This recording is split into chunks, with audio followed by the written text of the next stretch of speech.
Hi students, in this video I am going to take 7th standard Geography Unit 1 Interior of the Earth. Where do we live? We live on the Earth. You all know that the Earth is our homeland. It is a dynamic planet. Dynamic means characterized by constant change.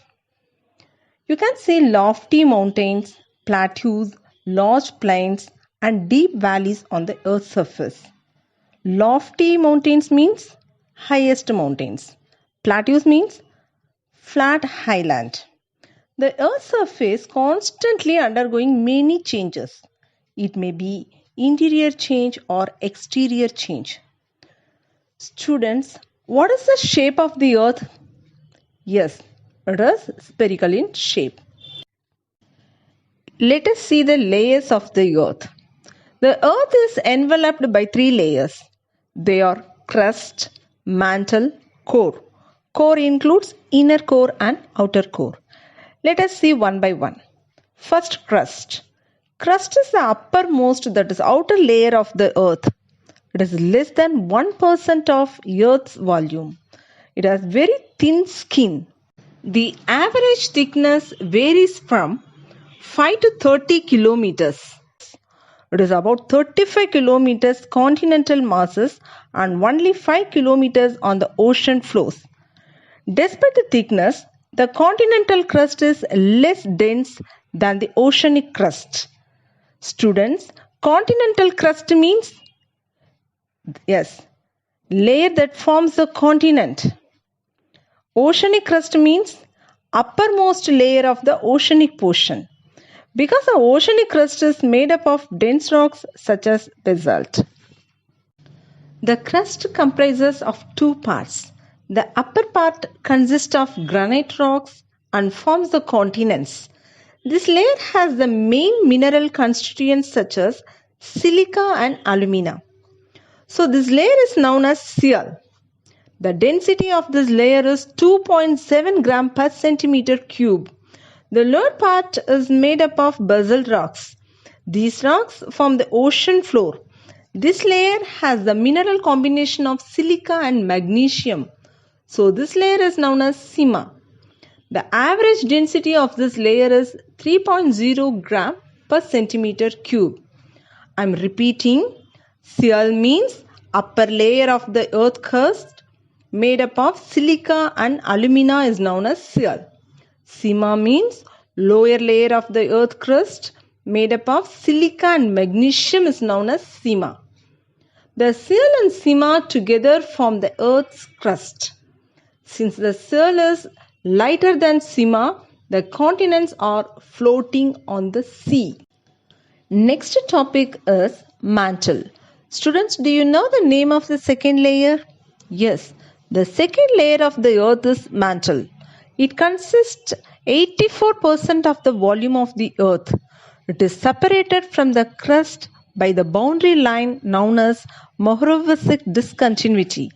Which boundary line separates the mantle from the crust is known as Mohorovičić discontinuity. The thickness of the mantle is 2900 kilometers. The 2 parts of this mantle are the upper mantle and the lower mantle. The upper mantle, the density of this layer is 3.4 to 4.4 gram per centimeter cube and it extends down up to 700 kilometers. Next, the lower mantle. The density of this layer is 4.4 to 5.5 gram per centimeter cube and it extends from 700 to 2900 kilometers. The third layer of the earth is core. The core is the innermost layer of the earth. It consists of 15% of the earth's volume. It is otherwise known as barysphere. The boundary line which separates mantle and core is known as Witchart-Gutenberg discontinuity. Which boundary line separates core from the mantle is known as Witchart-Gutenberg discontinuity. The 2 divisions of the core are the outer core and the inner core. The outer core is iron-rich portion and in liquid state, it extends between 2,900 to 5,150 kilometers. The inner core is composed of NiFe, nickel and ferrous. Ferrous means iron, and it is in solid state. The central core has high temperature and pressure. It extends from 5,150 kilometers to 6,370 kilometers. The average density of the core is 13.0 gram per centimeter cube. Next, we will see about the movements of the Earth. The lithosphere is broken into a number of plates known as the lithospheric plates. Each plate, oceanic or continental, moves independently over the asthenosphere. The movement of the Earth's lithospheric plates is termed as tectonic movements. Students, tectonic movements means movements of the Earth's lithospheric plates. The energy required to move these plates is produced by the internal heat of the Earth. These plates move in different directions at different speed. At places, these plates move away from each other, creating wide rifts on the Earth's surface. Rifts means split or cleave. At some places, these plates come closer and collide. Collide means clash. When an oceanic plate collides with a continental plate, the denser oceanic plate is forced below the continental plate. As a result of the pressure from above, the rocks heats up and melt. The molten rocks rise again, forming volcanic mountain along the continental edge. Alternatively, a trench means a long narrow hole may be formed between two plates. In some cases, when two continental plates converge means it's to get closer. Neither plate can be forced under the other. Instead, folds may be created.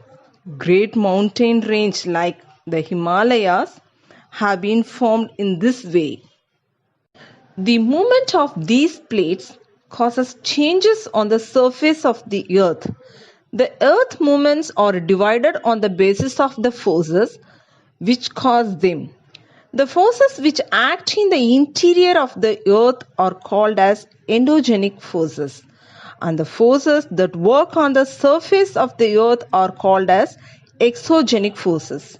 Students, endogenic forces means the force which act in the interior of the Earth. Exogenic forces means forces that work on the surface of the Earth. Now, I hope you understood the difference between the endogenic and exogenic forces. Endogenic forces sometimes produce sudden movements and at the other times produce slow movements. Sudden movements like earthquakes and volcanoes cause mass destruction over the surface of the Earth. We will see about them in the next video.